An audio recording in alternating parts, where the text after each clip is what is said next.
What's up, tribe? How you guys doing? Go ahead and hit that subscribe button. I hope you like this video. Earlier today, it was reported that John Amos, beloved actor, probably best known for his role on Roots or Good Times, passed away. And a lot of us assumed that he had passed away today or yesterday. Well, what we found out throughout the day is that he actually passed away 45 days ago. Now, his family has released a statement. I'm going to read the statement and then we're going to talk a little bit about, it. So, this statement was posted by Amy Gowdy, Goudy. I saw this on Facebook and other people have sent it to me and it came from Facebook. But let me read you guys the statement. It says, "Our family statement. Please note that this statement is being released by the collective family and close friends of John Amos. It is with profound sadness and distress that we must share the circumstances surrounding our father's passing. He was a loving man who brought light into the lives of many. However, our family only learned of his death today through media reports, only to discover he actually passed away 45 days ago. Shockingly, we were not notified, nor were any family members informed. This tragic news has left us in shock and heartache. We do not have a death certificate, nor do we know where or why he died, but we know he was suffering from congestive heart failure and dementia. We fear he was likely cremated to avoid any potential investigation into the circumstances surrounding his final days. Over the last year, John Amos was isolated from his family and close friends by Kelly K.C. Amos, Eugene Brummett, and Belinda Foster. Despite our repeated attempts to maintain contact, Casey prevented access to him, controlled and monitored his calls, and severed ties with John's daughter, Shannon Amos, his brother, Leslie Sly Franklin, his grandchildren, Kiera Colson and Jazzy Williams, his business manager, Paul Bladseer, his goddaughter, Amy Gowdy, his niece, Sherry Corson, his former accountant, and other close family members and friends. Casey portrayed an image of a close father-son relationship on social media, but the reality was far more complex. Our father suffered from dementia, and Casey often gave John verbal prompts to create a narrative on social media that was not reflective of the truth.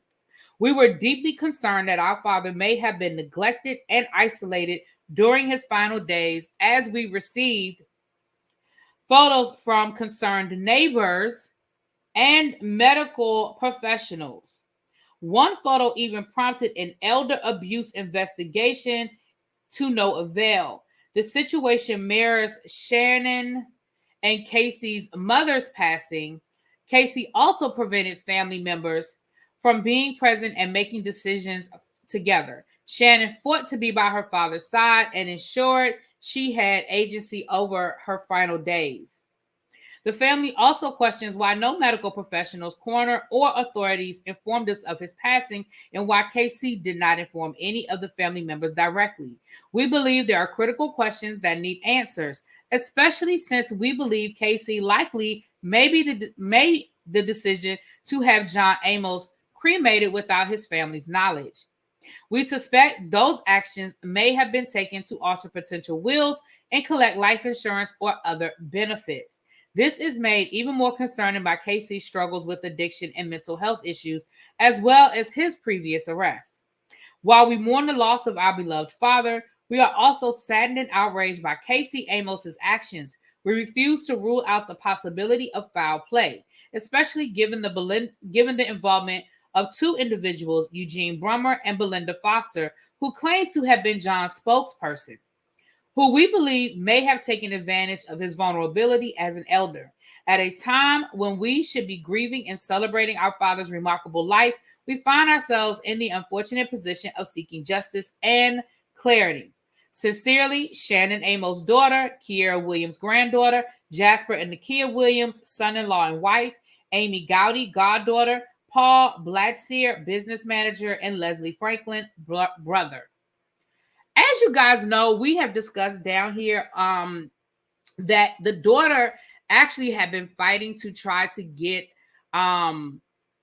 agency over John Amos, we know that she actually went to court. She was unsuccessful. We know that there was a situation where John Amos was in the hospital, and she also raised some concerns as well as the medical staff at the hospital. Eventually, John Amos left the hospital without being released against doctors' orders. And before the doctors were ready to release him, he said he was willing to sign off, whatever liability, but he was ready to go. We know he left with his son. We also know that his son has been accused of neglect of his father over the last couple of years. Now, I personally used to watch them down on TikTok, especially during the Panorama, when I was really, on social media a lot more, watching videos and stuff like that. And it did look like they had a really good relationship. But of course, I did read the accusations that were coming from the other family members, as a lot of them are stated in this letter. Unfortunately, you guys, this is a sad state of affairs. Like they said, this is a time when they should be celebrating the legacy and the life of their father. But unfortunately, it looks like this is an ugly situation that the family has shared with us. I do find it concerning that it has been a month and a half before the family was notified. I did not realize that nobody knew about his passing, including his family. I mean, I know we didn't find out until today. And the fact that they still found out only through media outlets definitely raises a red flag for me. What do you guys think? Put it in the comments. Peace.